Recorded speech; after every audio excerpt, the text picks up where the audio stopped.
예배는 하나님 앞에 나아가는 것이죠. 우리 예배를 통해서 우리는 하나님을 만나고 또 하나님의 은혜를 받고 또 우리는 예배를 통해서 하나님의 살아계심을 더 깊이 깨닫게 되어지고요. 하나님을 높이는 시간이 됩니다. 구약 성도들에게 있어서 예배는 뭐죠? 구약 성도들은 어떻게 예배드렸습니까? 그때는 제사를 드렸죠. 그래서 우리나라 개념의 제사가 아닙니다, 여러분. 여기서 말하는 제사는 offering, sacrifice, 희생 제사를 말하는 거예요. 구약 성도들은 모세를 통하여 하나님께서 하나님을 만날 수 있는 그 법도, 하나님을 만날 수 있는 그 길로서 제사, sacrifice, 희생 제사를 허락해 주셨어요. 죄 있는 우리 인간이 어떻게 거룩하신 하나님을 만날 수가 있겠어요? 그 누가 죄를 가지고 하나님 앞에 나아갈 수 있습니까? 불가능합니다. 만약에 누구든지 제사장이라고 하더라도 죄의 문제를 해결하지 못하고 하나님 앞에 나아갔다가는 왜? 하나님 거룩하신 하나님이시니까 죽임을 당할 수밖에 없어요. 그러니까 우리 죄인의 그 한계, 우리 죄인의 가장 궁극적인 근본적인 문제인 죄의 문제가 해결되어야만 하나님 앞에 나아갈 수도 있고요. 그죠? 거룩하신 하나님 앞에 여전히 우리는 두렵고 떨림으로 설 수가 있는 거예요. 그래서 하나님이 뭐를 허락하셨어요? 양이나 소를 잡아서 피를 뿌려서 피값으로 죄 사함의 은총을 허락해 주시고 이렇게 그 제사, sacrifice를 통해서 희생 제사를 통해서 하나님 앞에 나아갈 수 있는 길을 허락해 주셨다는 거죠. 그러니까 내가 죄인이기 때문에 내가 죽어야 될 그 자리에 누가 대신 죽는 거예요? 양이나 소가 대신 죽임을 당하고 그 피를 제단에 뿌리고요. 그 피를 제사 드리러 나온 사람들이 뿌리는 거예요. 그죠? 그러니까 내가 죽어야 될 그 하나님의 저주, 하나님의 진노와 하나님의 심판을 누가 대신 받는 겁니까? 양이나 소가 대신 받는 거예요. 그게 sacrifice, 제물이죠. 희생 제사라는 거예요. 돈이 없으면은 양 살 돈이 없을 수도 있잖아요. 가난하다면은. 그럼 뭐라도 잡아야 되는 거예요? 비둘기라도 잡아서. 피 흘림이 없은즉 제삼도 없느니라. 그러니까 하나님 앞에 나아갈 때는 결국 생명이 죽임을 당해야 되는 거예요. 누가 죽는 거예요? 내가 죽는 거예요. 그러나 누가 죽었던 거예요? 대신해서 그 희생 제물이 죽었던 거예요. 만약에 우리가 이런 구약적인 제사를, 구약적인 예배를 매주일마다 드린다고 한다면 어떨까요? 상상해 보셨어요? 여러분, 빈손으로 나오시면 안 돼요. 뭐를 끌고 와야 돼요? 뭐를 데리고 와야 돼요? 양을 데리고 와야 돼요. 소를 데리고 와야 돼요. 아니면 비둘기라도 데리고 와야 돼요.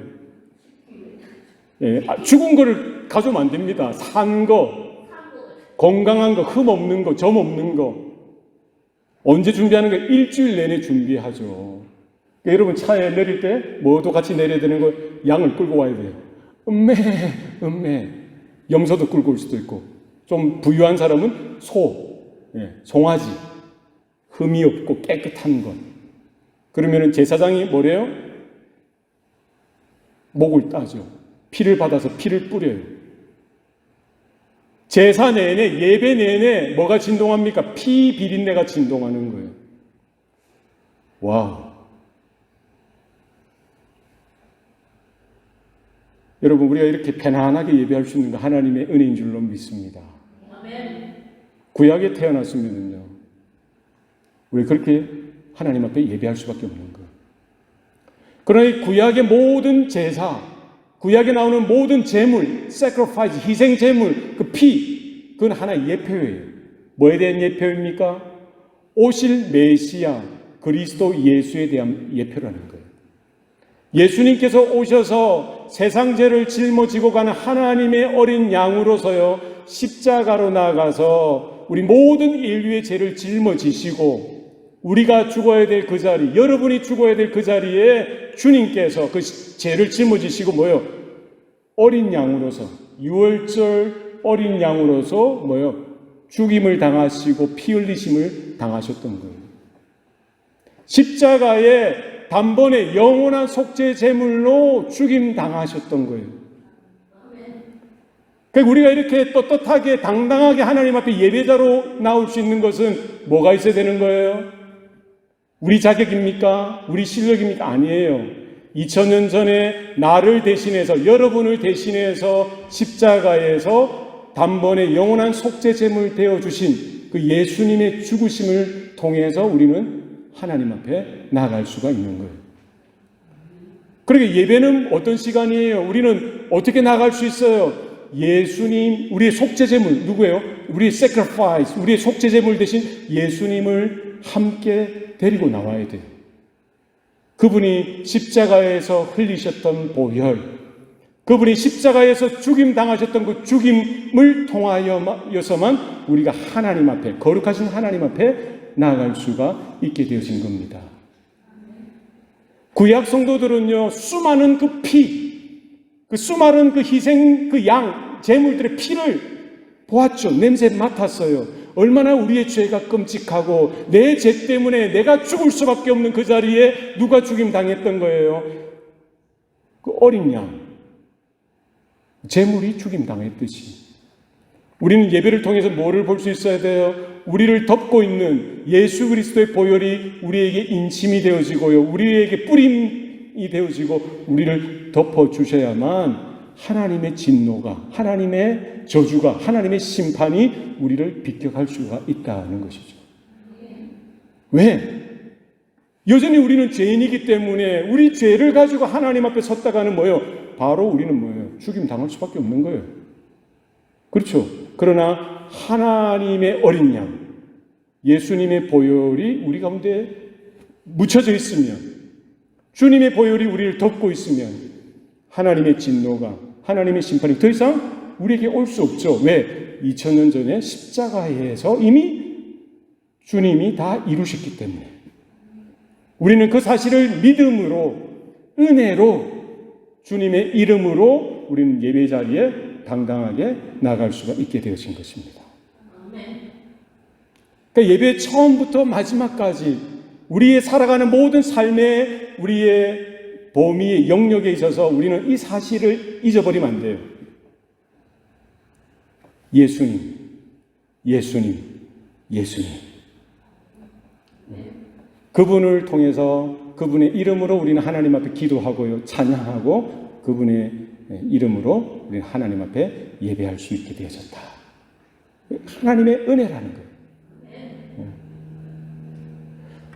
우리가 매주 드리고 있는 이 예배 요소들을 보면은요,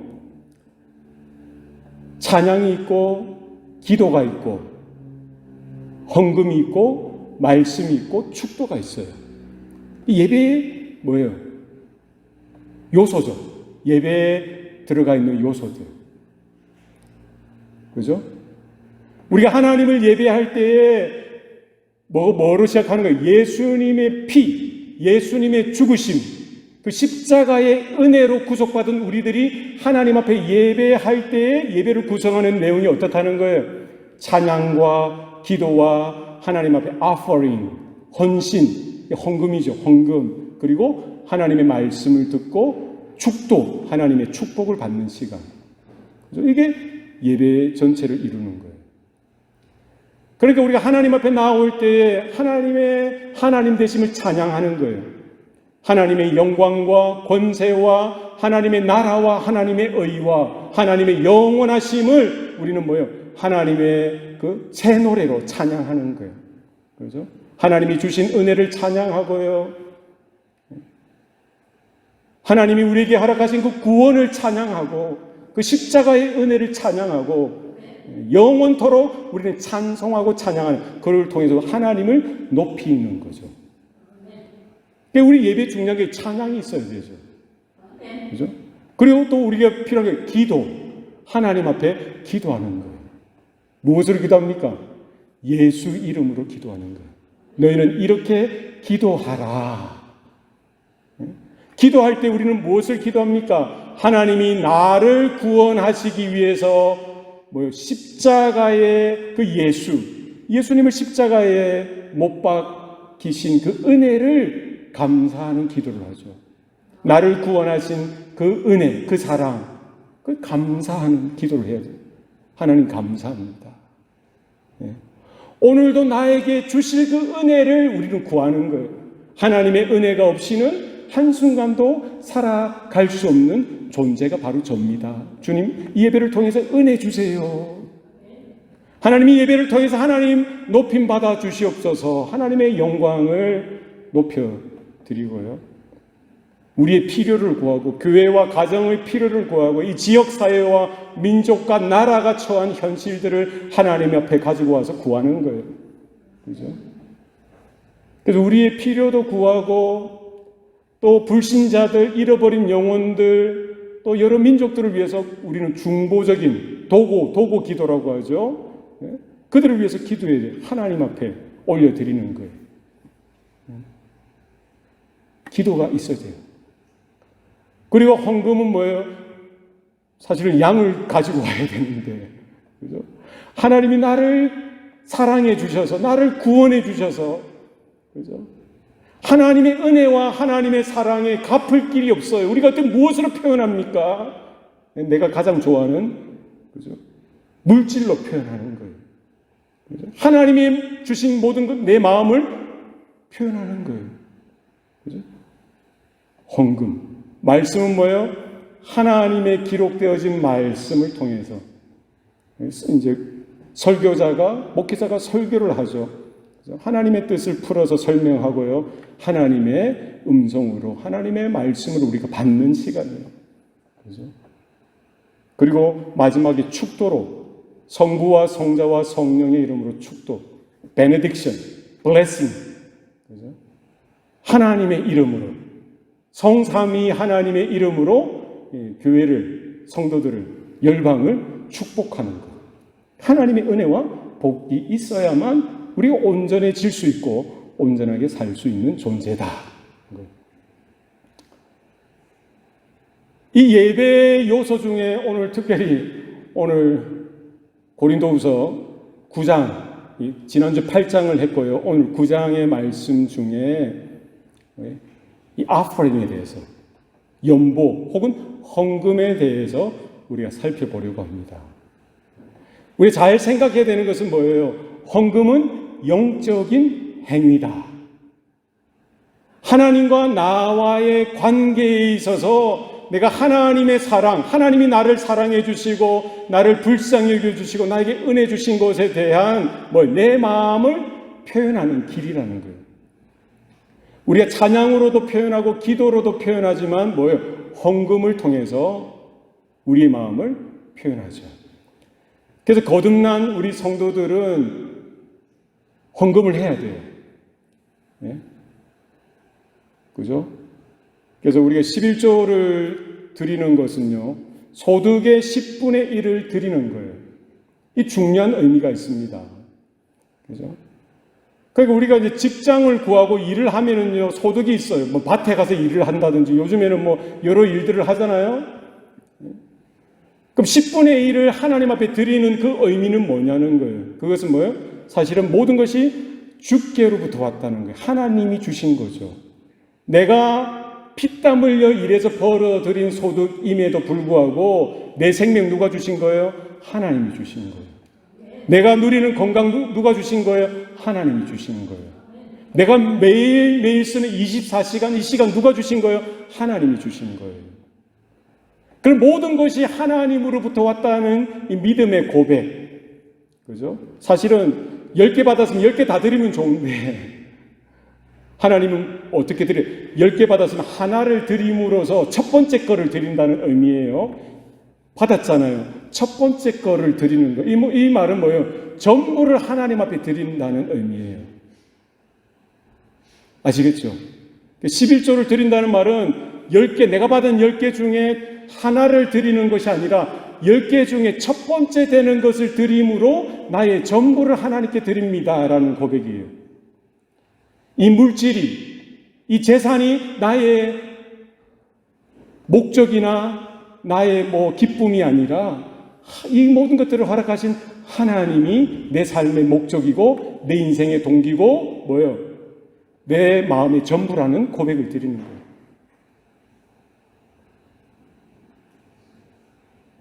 하실 수 있겠습니까? 우리 청년들이 지금부터 11조를 했으면 좋겠어요. 아니, 목사님, 저는 돈도 안 버는데요. 용돈은 받잖아요. 받아요, 안 받아요? 한 달에 100불 받습니까? 100불 받으면은 10불 할 수 있잖아요. 목사에게 하는 거 아닙니다. 교회에게 하라는 거 아니에요. 누구에게 하라는 거예요? 살아계신 하나님께 하라는 거예요. 진영아, 현재야. 사실은 너희들이 교회 처음 왔을 때부터 내가 이야기를 해줬어야 되는데 하나님 앞에 회개하는 거예요, 지금. 네. 저는 제가 목사 되기 전에 저도 한국의 자동차 회사에서 일을 했거든요. 저를 지도했던 목사님, 제가 청년 때 지도했던 목사님, 그분이 이제 예전에 이야기를 하는 거예요. 자기가 신앙이 뜨거워서 하나님 말씀대로 살아가는 것을 이제 간증하는데 자신이 이제 처음 직장 다녔을 때 처음 받은 봉급을 전체를 하나님 앞에 드렸다는 거예요. 그래서 제가 청년 때 그 말을 듣고 가슴에 불이 났어요. 이게 도전이 돼, 도전이. 야, 11조는 둘째 치고 한 달 열심히 버는 그 봉급을 하나님 앞에 제일 먼저 드려요. 왜? 첫 열매니까. 내 인생의 첫 열매를 하나님 앞에 드리는 거예요. 그 목사에게 드리는 게 아니잖아요. 교회에 드리는 게 아니잖아요. 그 살아계신 하나님 앞에 드리는 거예요. 그건 뭐예요? 하나님, 나의 생명 전체를 하나님 앞에 드립니다. 내 젊음을 하나님 앞에 드립니다. 나의 모든 것을 하나님 앞에 드립니다. 왜? 첫 열매니까. 얼마나 감사해요. 저도 따라했어요. 안 믿나 봐요.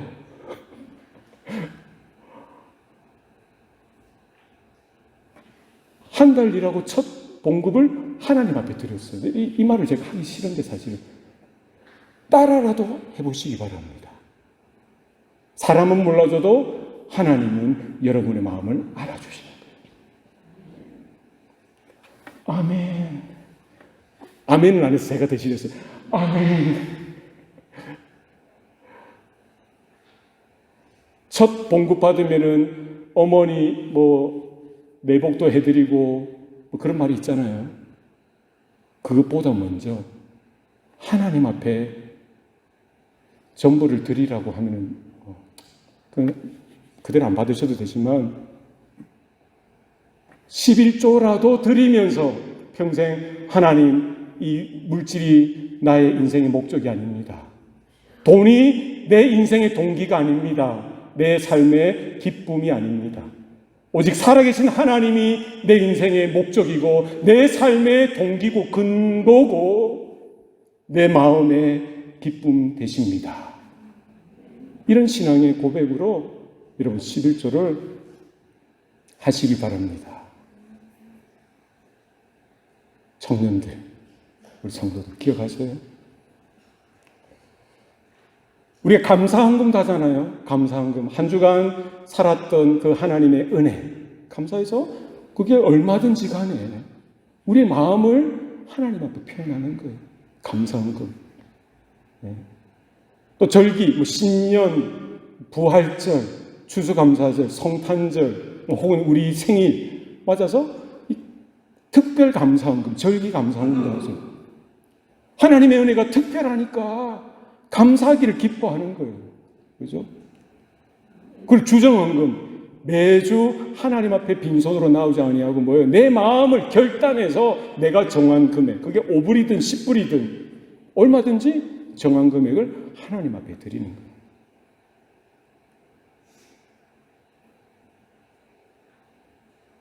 잘 기억하세요. 헌금은 영적 행위이다. 아멘.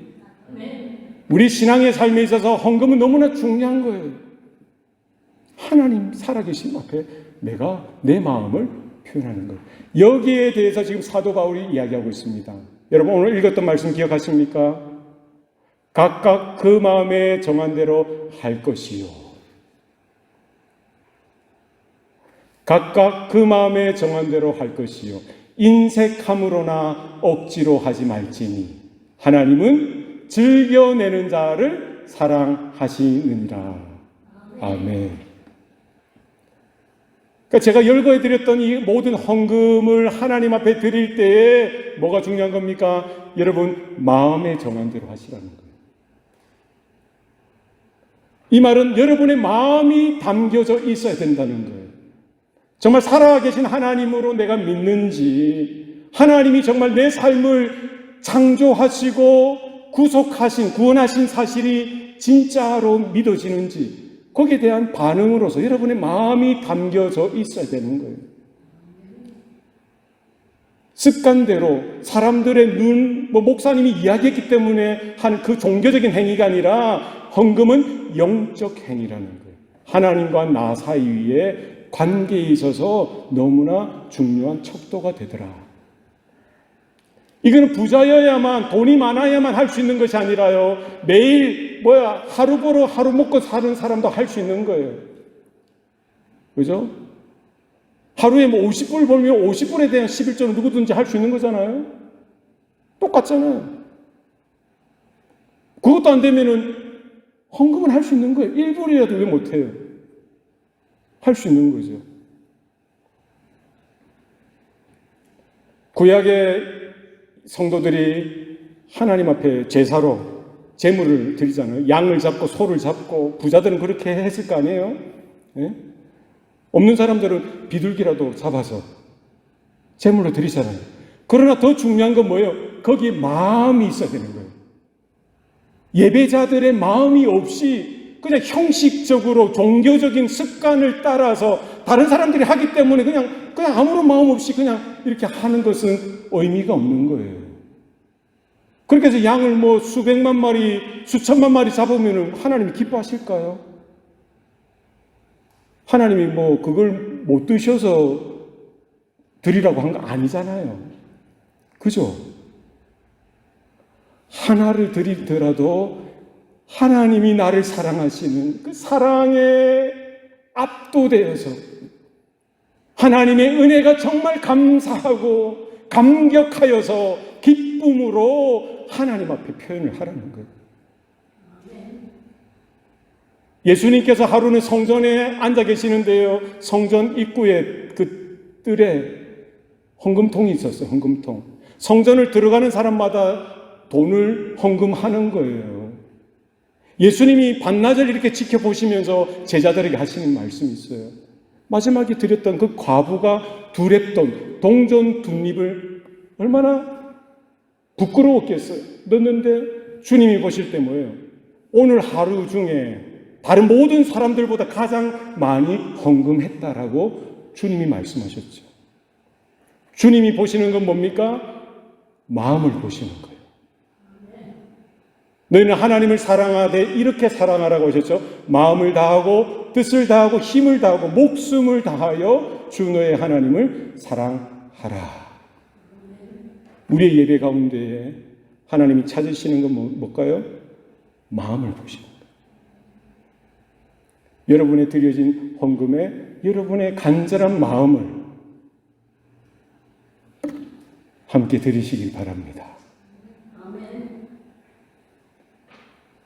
마음은 얼마든지 들을 수 있잖아요.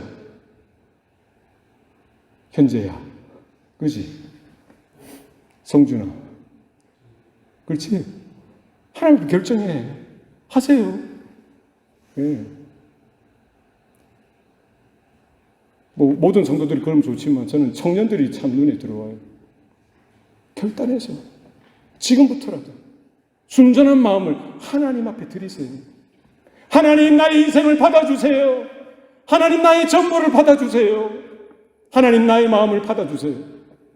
나의 시간과 건강과 나의 삶을 주님께 올려드리길 원합니다. 그게 가장 안전한 거예요. 그게 가장 안전한 거예요. 마태복음 6장에 예수님께서 하신 말씀입니다. 너희를 위하여 땅에 보물을 쌓지 말라.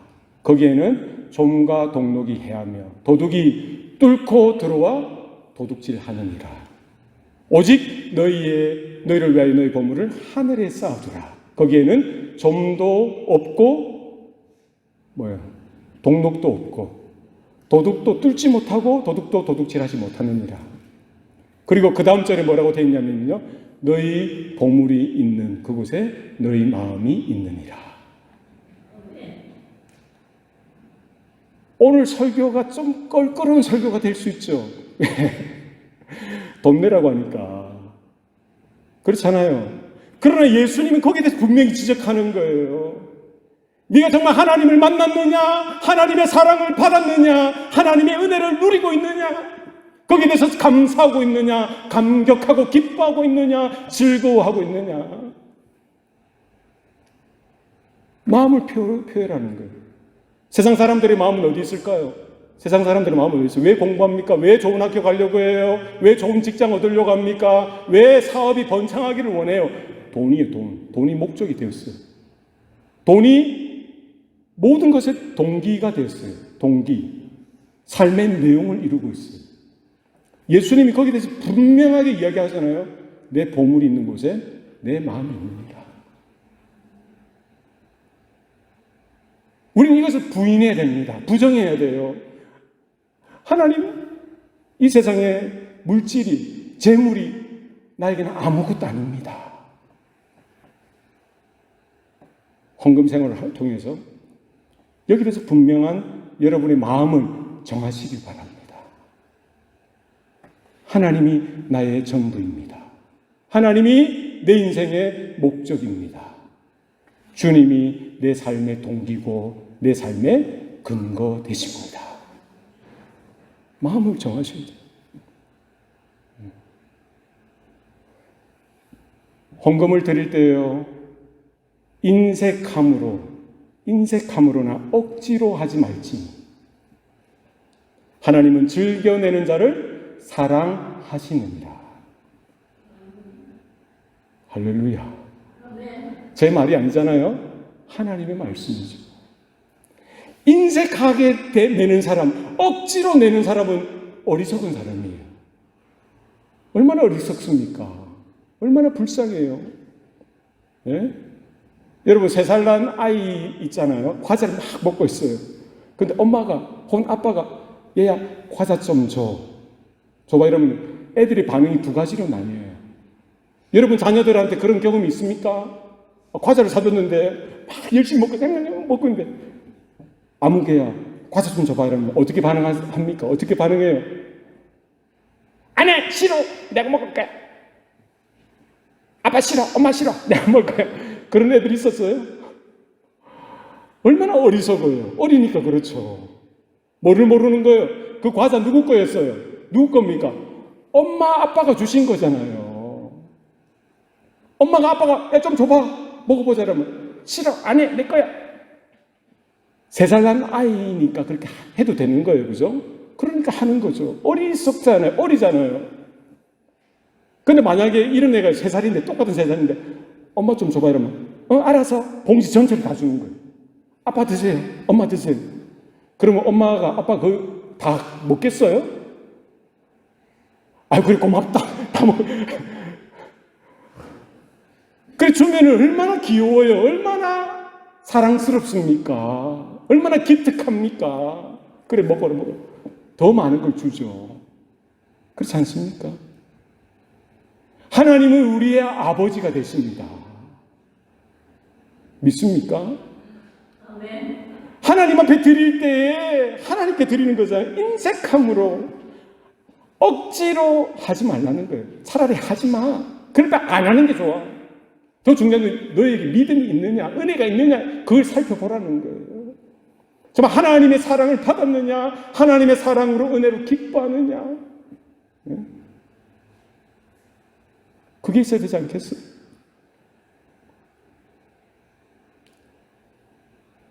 엘리야 선지자가 사역하던 이스라엘에 극심한 가뭄이 있었어요. 그러니까 나라가 얼마나 피폐해져 가고요. 얼마나 가난해, 먹을 게 없어서 힘들어 하는지 몰라요. 그런데 하나님이 엘리야 선지자를 시돈 땅에 있는 한 과부에게 보내셨어요. 그 과부에게 가보니까 과부하고 아들이 있는데요. 다 없어요. 이제 먹을 거라고는 마지막 가루 한 줌, 기름 몇 방울. 이제 그걸로 이제 떡을 만들어서 먹고 아들하고 죽으려고 했던 거예요. 하나님이 엘리야 선지자를 그 과부 집에 보내서요.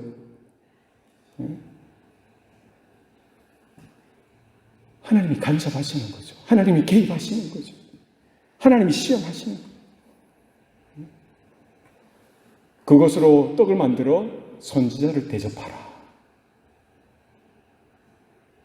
하나님께서 너의 그 가루통의 가루가 끊이지 않을 것이고 기름병의 기름이 끊이지 아니하리라 말씀하셨던 거예요. 여러분 같으면 어떻게 하시겠어요?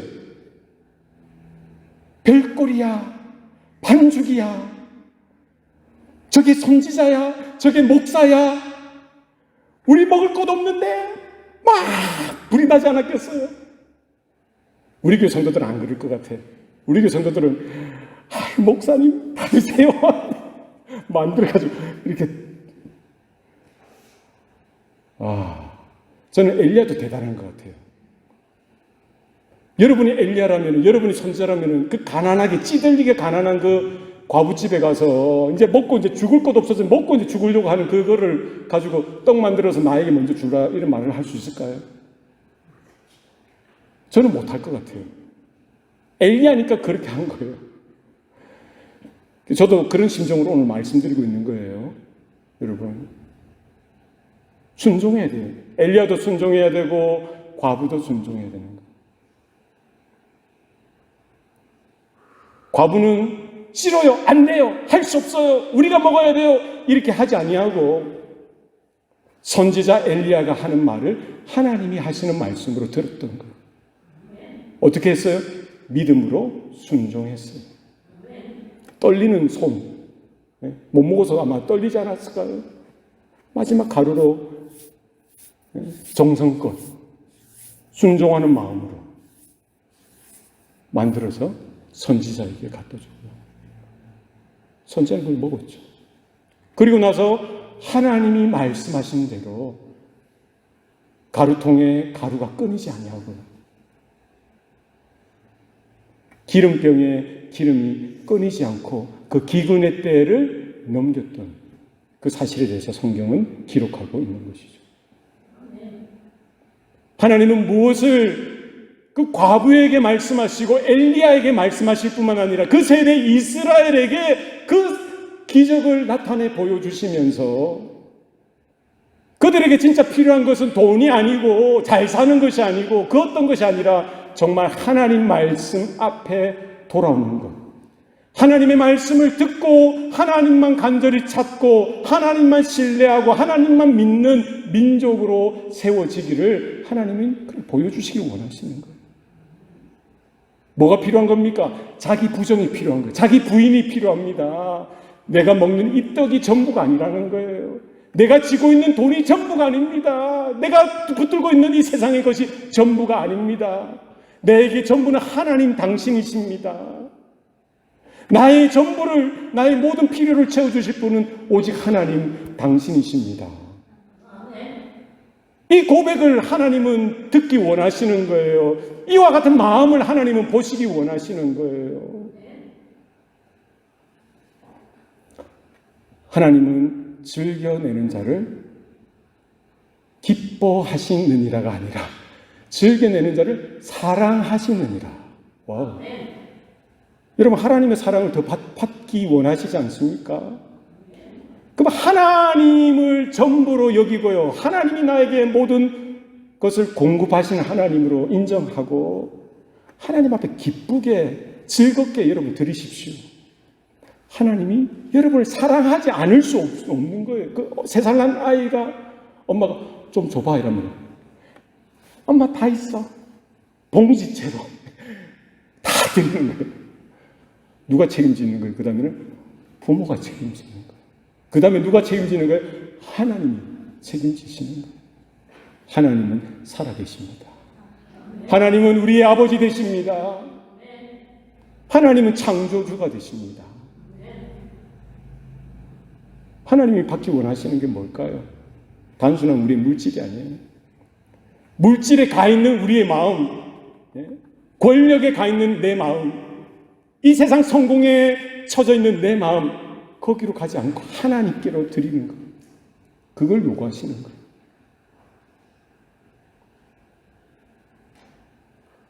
(2023년)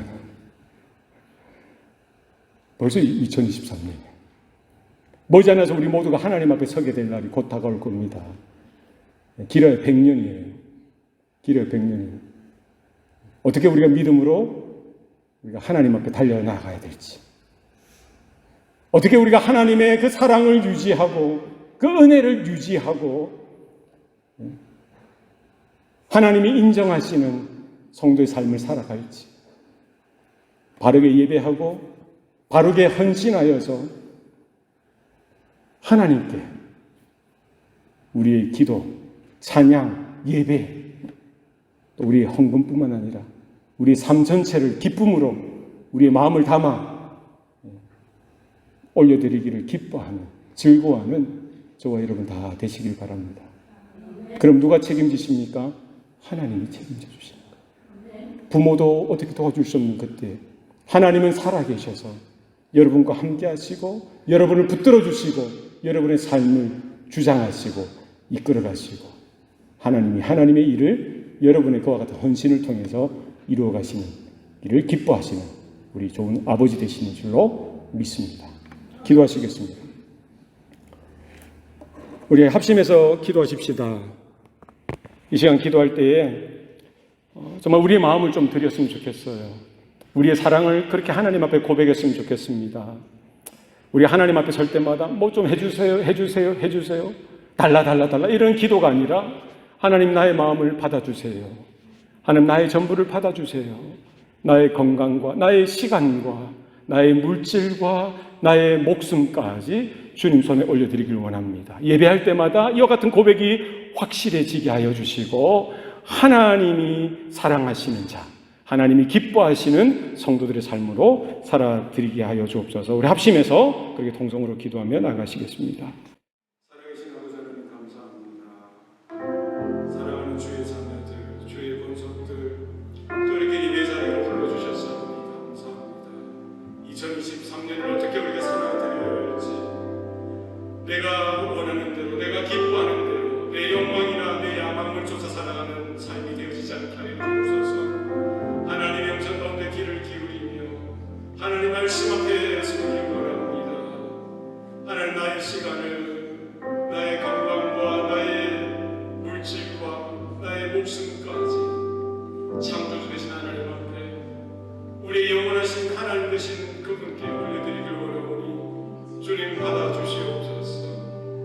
우리의 찬양과 기도와 예배가 그냥 습관 따라 종교적으로 드려지는 것이 아니라 주를 떨림으로 하나님을 사모하는 마음으로 간절함으로 우리의 마음을 담아 믿음으로 날마다 주님 앞에 나아가기를 기뻐하는 우리 성도들의 삶이 될 수 있도록 주님 도와주시옵소서. 주님 감사하여 주시옵소서. 주님 말씀해 주시옵소서. 살아계신 아버지 하나님, 오늘도 우리에게 말씀하시니 감사합니다. 우리의 생명, 우리의 시간과 건강과 물질과 재능과 우리가 누리게 있는 이 모든 것이 내 것이 아니라 하나님이 주신 것임을 우리가 믿음으로 깨닫게 하여 주옵소서. 예수님께서 왜 이 땅에 오셨는지, 예수님이 우리를 위하여 전부를 주시고 모든 물과 피를 그 목숨까지 아끼지 아니하고 주셨듯이 전부로 주신 그 하나님의 사랑과 은혜 앞에 우리가 두렵고 떨림으로 감사함으로 감격함으로 반응하게 하여 주셔서 하나님 앞에 아끼지 아니하고 우리 모든 것을 올려드리고 이 땅에 우리의 보화를 심는 자가 아니라 하늘에 우리의 보화를 두는 자가 될 수 있도록 주님 은혜 베풀어 주시옵소서. 올 한 해도 그 주님을 신뢰하고 믿음으로 우리 남은 생애를 주님만 의지하고 나가기를 원하오니 주님 모든 영광, 모든 기쁨 받아 주시옵소서. 모든 것 감사드리옵고 예수님 이름으로 기도드리옵나이다. 아멘.